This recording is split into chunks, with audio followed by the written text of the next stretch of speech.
Et voilà, un verdict sans surprise est tombé au soir du deuxième tour des élections régionales et départementales.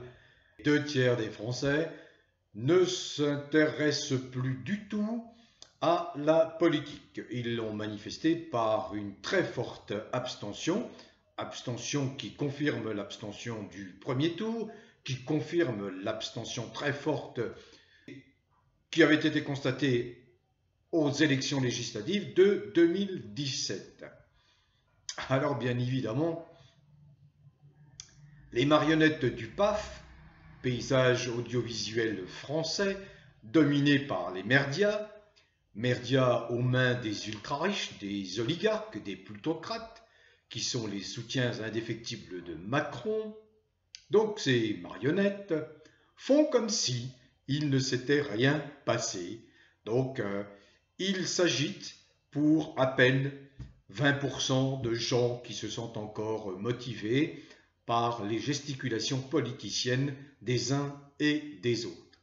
En oubliant que c'est un mal profond, parce que lorsque plus des deux tiers de la population, parlons de la population en âge de voter, largement plus des deux tiers de la population s'exclut d'elle-même des jeux politiciens, les considérant comme inutiles et stériles, il y a malaise profond de la démocratie française. Oh, pas que la démocratie française, mais c'est-à-dire que cette démocratie n'a plus de démocratie que le nom. C'est une démocratie en trompe-l'œil. Alors il y a des agitateurs qui sont des agitateurs assermentés par les ultra-riches. Il y en a un qui s'agite, qui perturbe y compris dans son camp. C'est un monsieur qui a comme fonction principale de s'agiter. Vous savez, c'est un moulin à parole. Il émet des idées. Il a comme fonction justement de distraire. L'individu en question, c'est Zemmour.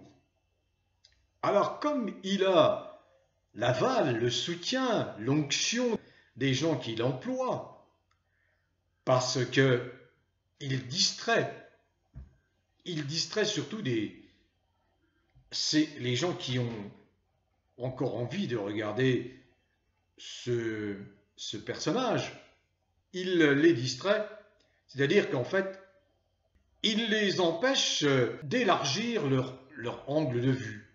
Voilà, tout simplement. Donc il les contraint à rester dans un angle étriqué de 10%. Et ces gens qui écoutent les Zemmour, par exemple, les BHL ou d'autres, ont une vision étriquée de la société française. Ils n'en voient que 10-15%. Et tenez-vous après que les vrais Français se désintéressent totalement de ces pantins, de ces marionnettes de l'audiovisuel. Bah oui, vous vous intéressez aux gens qui parlent de vos problèmes, avec lesquels vous êtes en phase, en accord, vous partagez une certaine harmonie, une certaine vision des choses, même s'il y a parfois, et c'est tout à fait normal, nous sommes des êtres humains différents, controverses, chamailleries. Bon, mais on écoute la personne, on rit, on partage des points de vue. Mais là non, la vision est tellement étriquée que pour ces gens-là, eh bien, la France se réduit à un angle de 10, 20, 30%. Mais attention parce que ces gens-là sont le terreau. Tout ce qui est étriqué est danger, est synonyme de danger. Parce que ces gens-là sont pénétrés de l'idée qu'ils détiennent la vérité. Et que tous les autres, pourtant en la très forte majorité, sont dans l'erreur. Et non, ce n'est pas comme ça. Une société humaine, elle est diverse. C'est une mosaïque d'individus très divers. C'est ce qui fait la richesse d'une société humaine. Donc, ce qui fait caisse de résonance, à ces gens-là, c'est qu'effectivement, ils ont la faveur de gens qui détiennent tous les moyens de communication. Les télés, les réseaux Internet, etc., etc. Des journaux écrits, des magazines. Voilà comment on manipule l'opinion, voilà comment on façonne l'esprit des gens. Sauf que, ça ne prend plus. Et on vient d'avoir une démonstration flagrante, éclatante avec ces élections régionales et départementales. Pourquoi? Parce que si ces gens qui ont monopolisé les canaux d'information et qui font s'agiter des pantins sur leur plateau, si ces gens-là divulguaient des messages à large portée, de grand intérêt, eh bien, ils auraient élargi leur audience.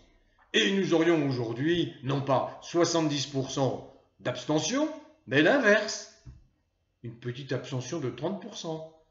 Pourquoi? Parce qu'il y aurait eu correspondance entre ceux qui sont chargés de délivrer des messages, de disséquer, d'expliquer, d'analyser, de filtrer, en un mot d'informer, et ceux qui écoutent et ceux qui entendent. Mais ça n'est pas le cas.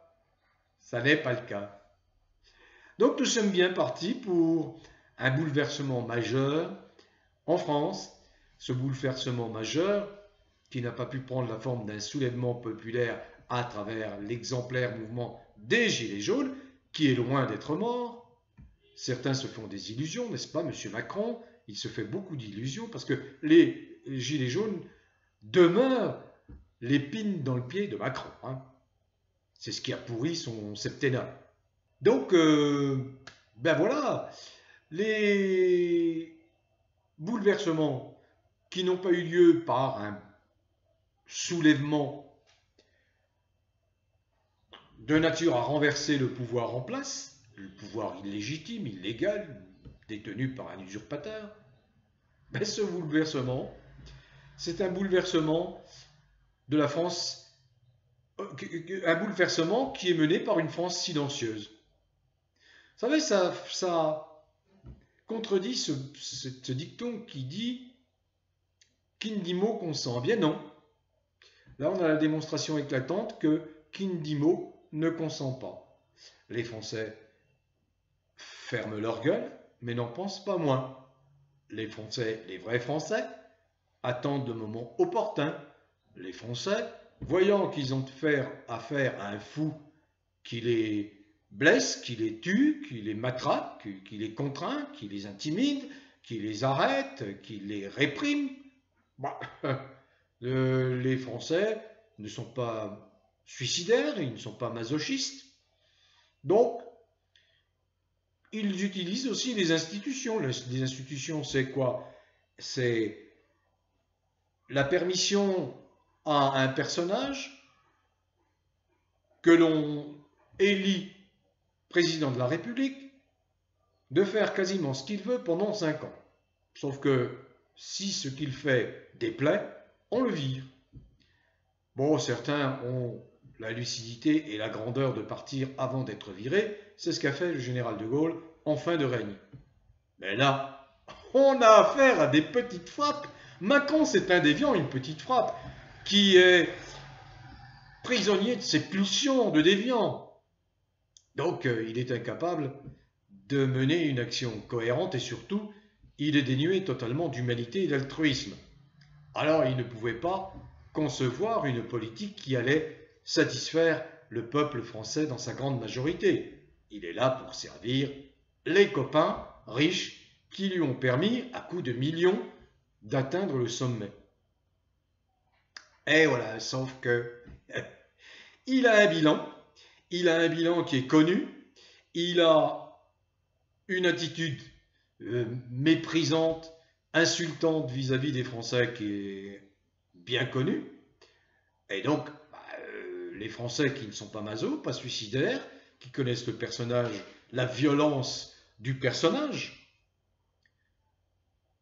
se sont dit, bah, restons chez nous, attendons. Les institutions lui donnent encore moins d'un an. Donc, pourquoi nous emmerder à aller donner notre avis dans une élection inutile pour élire des conseillers régionaux totalement inutiles, des conseillers départementaux totalement inutiles qui coûtent très cher à la collectivité? Alors pourquoi aller se déplacer? Donc, les Français restent tapis dans l'ombre, les vrais Français, et ils attendent leur heure. Bien sûr, il y a dans ce jeu de rôle, dans ce jeu politicien de dupes, des partis politiques qui continuent à s'agiter comme si ils intéressaient la majorité des Français. Mais ce n'est plus le cas. Ils vivent en vase clos. Voilà. Ils sont entre eux. Ah, ils paraissent se combattre. Pas du tout. Ils sont entre eux. C'est le microcosme politique français. Allez, on va être généreux. Ils représentent à peu près 20%, 15-20% de la population. Là, je ne parle pas des électeurs, hein, mais ils intéressent 15-20% de la population. C'est quand même très peu. Très peu sur, disons, 55 millions de Français et Françaises en âge de voter. C'est quand même très peu. C'est quoi? 7-8 millions de gens qui sont là et qui s'imaginent diriger, orienter un pays. Non, ils ne sont rien. Mais ils s'accrochent à l'illusion d'exister et d'être parce qu'on leur a donné, délégué des pouvoirs, des mandats, mais des mandats qui arrivent à leur terme.